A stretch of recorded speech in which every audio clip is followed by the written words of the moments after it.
How's it going, everybody? Hope you guys are having a great day. It's chilly here today. It's funny how you get climatized. Here we have such a huge temperature swing that now I'm cold. It's like 12 degrees Celsius out. Another storm rolling in. Figured I'd pop into the power saw shop. Gonna be doing more rentals today. I'm changing the front door in the house. Maybe I'll do a little video of that if you guys are interested. What am I doing today? Well, you know, friends, it occurred to me that this 038, the handle's really dirty on it. There's lots of mung and debris. So I thought to myself last night, it occurred to me when I was sitting still there for a little bit, that perhaps I should pop this handle off this 038 and give it a little bit of a bath. And then we can work on the carburetor and finish this thing. So what I'm going to do here, friends, is pop these little caps off. There's these little plastic caps. You still guys know the deal. They put these little caps on the anti-vibes. There we go. Right there. Start pulling these off. Just going to do this quick. I like Stihl's anti-vibes from this era. They tend to last a little bit better than the Husqvarna anti-vibes. Okay, 2 screws. Go to this side. Another one here. Honestly, just want to pull this handle off, clean this a little bit better. Why mess around? I'm not in a hurry. I do this for a hobby.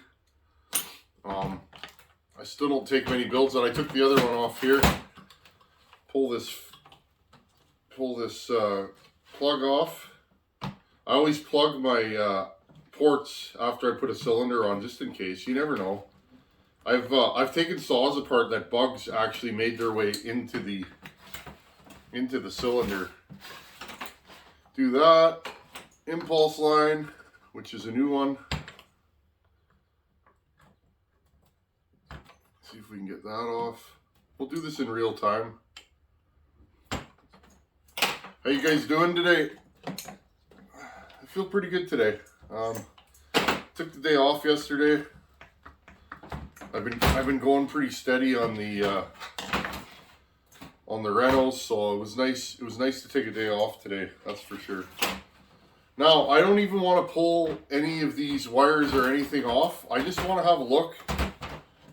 Yeah, so this is pretty dirty in here. I'll wipe this off. Other thing, friends, that I'm going to do is I made a little bit of a mistake. I'm going to bring you guys in close here and I'll show you. I made a little bit of a mistake when I was putting this together. So I'm going to fix it. Okay, see, it's pretty dirty. It's actually not too bad under there. I made a little bit of a mistake when I put this together, friends. Let's see if you guys can see this. The intake clamp is hitting the impulse hose, so I can't leave it like that. It'll be good for a while, but I know it'll happen. It'll actually eventually, for sure, it's gonna rupture this.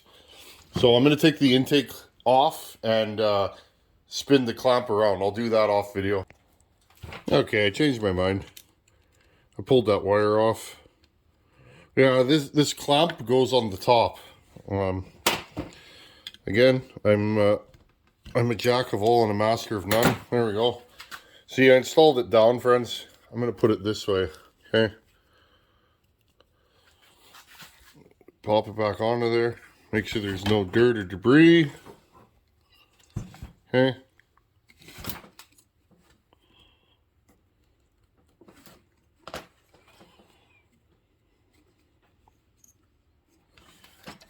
You guys can see I'm kind of fighting with it. Doesn't want to go back on. There we go. There. Okay, so that clearly goes on the top there. After I put the saw back together, I went, wait a minute. There's a little tab here that you can line up. Goes like that. On the bottom here, that indexes your intake.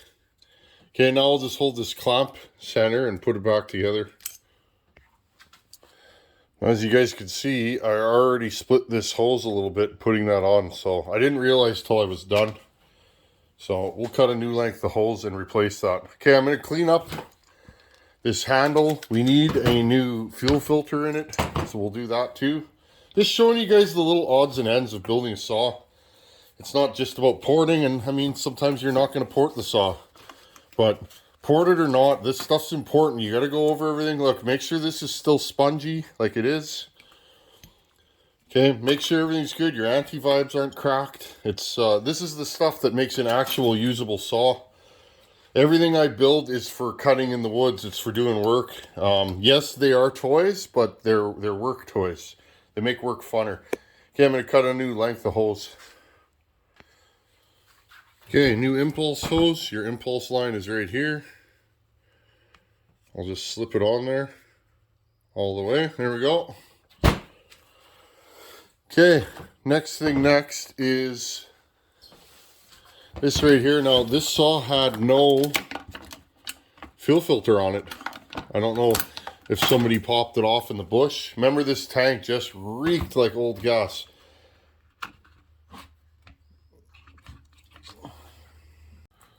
Would you look at that, friends? See, this is why old saws, okay? They can take a while. You never know what you're in for. Now, friends, this fuel line here, it looked fine, okay? In the tank. It's pliable. It feels good. When I pulled it out, it literally just come right apart. Look at this, friends. This is like bubble gum, okay? Look, squishy. So I don't think I have a fuel line for this saw. I'll have to order one, however long that'll take, but you guys can see. Now, friends, in a pinch, if you want to get your saw running, put a piece of pipe in there and put a piece of fuel line, Tygon, whatever you got.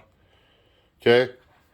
And that'll get you up and running. I might do that, and then when the new fuel line comes in, I'll just swap it. No big deal. But see, you never know what you're going to find. I looked in there and said, oh, I see. We got no fuel line or no fuel filter.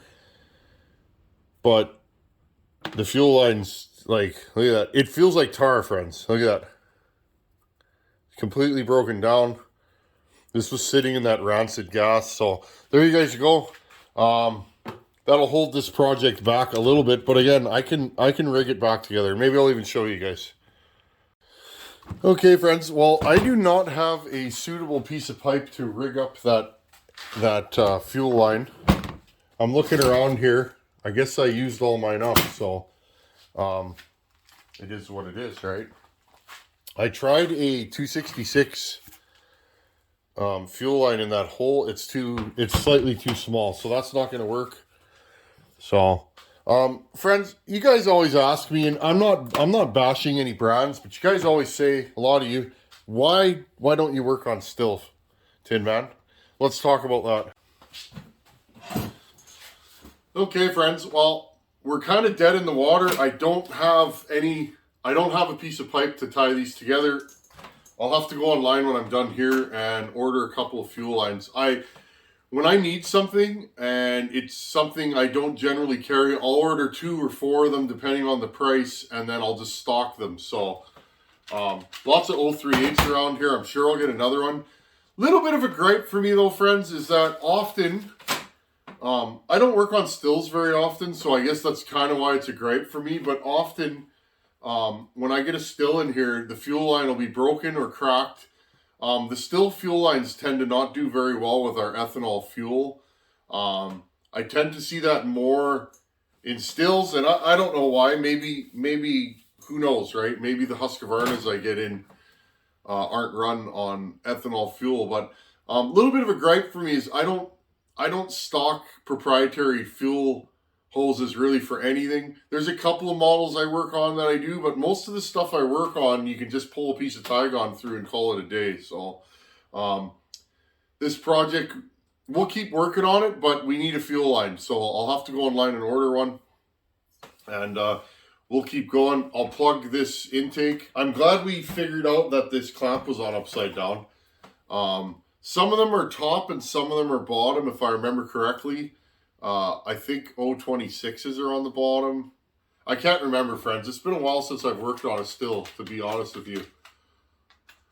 But there we go. So we're kind of dead in the water. Now, next thing. I mentioned that these saws have a design flaw. And I had a bunch of you ask me, what is the design flaw? So let's look at that today when we got this on the bench. This carb still needs to be rebuilt. I have a kit for it. But let's talk about the design flaw in this saw. If you own an 038 Magnum, I'm not sure about the other 038s. Most of the ones that I've dealt with have been a Magnum. The design flaw in this saw is actually the air filter, and not primarily the air filter, the choke. Let's have a look at the choke on this saw. This is a common problem, and it's exacerbated with aftermarket air filters, I've found. But if you own 038, you're going to probably experience this at some point. And I'll show you guys. We'll talk about what the symptom and the correction for it. Okay, friends, so this used to happen to me with my 038. That thing would fire one pull, usually cold. Okay, it would flash, and then you'd pull it once or twice, and it would sit there and idle. Or it wouldn't start at all. Now, here's the reason. You'll put the choke on, especially when it was cold. When it's cold here, friends, the air is really dense. You need more fuel, okay? Well, what would end up happening in winter, usually in fall and winter when I generally cut firewood, my 038 wouldn't start. To the point that I would stop grabbing it when it was cold. Now, here's the reason why, friends, okay? Here's the choke. This saw has an interior choke, okay? I'll try not to let it fall out. When you hit the control switch right here, okay? When you hit this, put the light on here. I don't want this to pop out. See this little finger here, okay? When you put the choke on, that goes shunk, and it pushes up, right?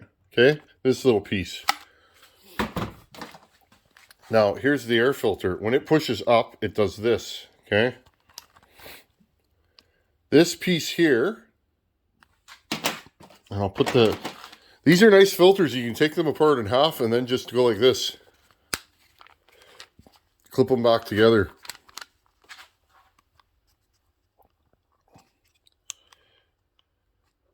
See that, friends? Now, this one's kind of sticky.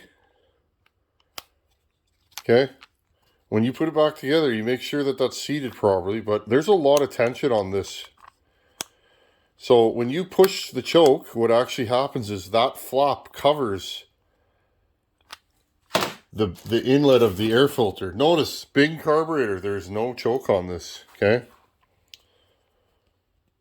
That's it. You have your throttle butterfly, but on the back there's no choke. Now, again, one of the reasons why I think these saws are so torquey versus the 272, 272 will cut faster with a sharp chain in medium-sized wood. In big wood, this saw will run away easily. So it depends on the style of cutting. Also, hardwood in Germany, softwood in Sweden. Maybe that's why they build the saws the way they do. But friends, if you look at this carb, it is horribly blocked, okay? This is not what I would call a performance carb, right? But these work. Also, this is the only carb I know of with a plastic metering lever. Look at that. I don't even know if you can adjust these. Friends, can you adjust these? Can you bend them? Can you melt them? I don't know. See, and it's level with here. Okay, friends, so this saw particularly, if you have an 038 and it will not start cold, you got to dump a little fuel down the carb and then boom, it fires up. This is either sticking, broken, or the spring's no good. Okay, now the aftermarket ones, and I bought one for my saw, this tab can be out of shape. So the remedy for that is, okay, The remedy for that, if you get an aftermarket one, is to take this and put it inside the aftermarket filter. Remember, there's a spring here. And this spring has to be fairly stiff because under vacuum, you don't want this pulling closed, right? You'll have a governed saw then, basically. Okay, so again, make sure that this closes properly all the way, fully seats. If it doesn't, you're going to have a saw that won't start. That is the major design flaw of this chassis, in my opinion. Okay, and same thing. If you have an aftermarket fuel tank, because you can't get these OEM ones, it's nice that this one's not broken or anything that we know of. Okay, this right here, on the aftermarket ones, that little tab can be too short. Now, the way to fix that is either put your OEM one in out of your OEM tank, or build the end of that up with JB Weld and then file it until it makes proper contact with this. Okay, so that is 038s in a nutshell. That's the issues I've had with them. Other than that, friends, these things are bomb-proof. Okay, they're built like a Mack truck, old school Mack truck, metal. You guys saw the oiler assembly and the clutch. These things have a big clutch. They got good anti-vibe. They oil really, really well. At least the ones I've dealt with have. They are heavy though, friends. All that metal and, you know, heavy duty parts and everything in there add weight. But I mean, ported, this thing, the weight of this thing shouldn't be a problem because this thing will make more power. Stock, I would run these as a bucking saw. I don't like limbing with them. I always found this saw for limbing little clumsy. I actually cut my leg once, friends, with one of these, or my chaps. And yes, I should be wearing chaps. A few of you have messaged me and said, hey man, wear your chaps. I agree. Wear your chaps, friends. Don't be the Tin Man. But yeah, I actually touched my thigh with one of these one time. It was heavy, it was hot. I did a ton of limbing that day and I was getting tired and I got sloppy in my sawmanship and away I went. No damage to my leg though, I cut my chaps. So there you guys go. Super nice saw. And I will see how long it's going to take to get a fuel line. If I can get one soon, I will keep this on the bench. If not, I will pack it up. And when we get the fuel line, we can finish this project and make it run. Okay, well, that's where we're at with this project. I'll order fuel line. I'll keep you guys updated. I might have a grommet that would fit in the tank. I would love to just run Tygon for Fab Willie. He's that kind of guy. Often I'll replace OEM or proprietary fuel lines with a grommet and a piece of... Because, friends, I keep this stuff by the roll. So, it's like, that's what I run in my saws, and it lasts a long time. I don't have any problems with it. And when I need a new one, I just cut 6 inches off and go shunk shunk and put the new one on, and I'm done. But, what was I getting at, friends? Oh, you guys asked me, where's this saw made? I was looking. This saw is made in Brazil. Mine was a West German saw, so I think Brazil would be later than West Germany, I believe. So this is a newer 038 Magnum, I believe. Now, correct me if I'm wrong, friends. Post a comment below if you know. But that's where we're at with this saw. I'll keep you guys posted on it. And working on old saws, friends, you never know. That's why...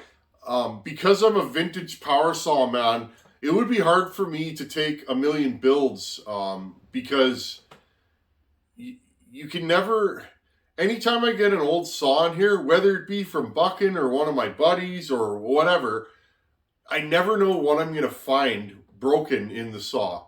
I've had running saws here, friends, that are scored up like something else. They got compression, but rotten fuel lines, bad ignitions, you know, tons of carbon, or the saw's just filthy, or, you know, whatever, fins broken off on the flywheel. You never know what you're going to find in an old saw. And I like to show this stuff because if I know why most guys don't port and work on vintage saws for other people, because it takes a long time, friends. It could take 2 months of, you know, the actual grinding, friends. I ground the saw in like 2 hours. The grinding is this much. It's the mechanic work you know, you're replacing wires, crank seals, bearings, whatever, right? Fuel lines, impulse. You're sourcing parts online and waiting for them to come in, and you have lists. I keep lists of parts I need or parts that I've ordered that are coming in for each project. So that's power saw building. I enjoy it, but it takes a while, friends. It would be hard. It would be hard to do this on a full scale with saws coming in and out of the shop, because the amount of time that a fella can spend on these old saws can be quite staggering when you actually add it up. So that's why I do this for fun, and I really enjoy it. So vintage power saws are where it's at for me. Anyhow, friends, thanks for coming back. I hope you guys learned something on today's video, and I'll order some parts and see how long it's going to take me to get them. I keep everything in bins, and you know, everything in bins, and mark everything and label everything, and that way when you go to put it back together, there's no problems. So anyhow, friends, thanks for watching. Take her easy, and make sure them chokes are closing on Euro 3/8, or that thing ain't going to start, believe me. Later.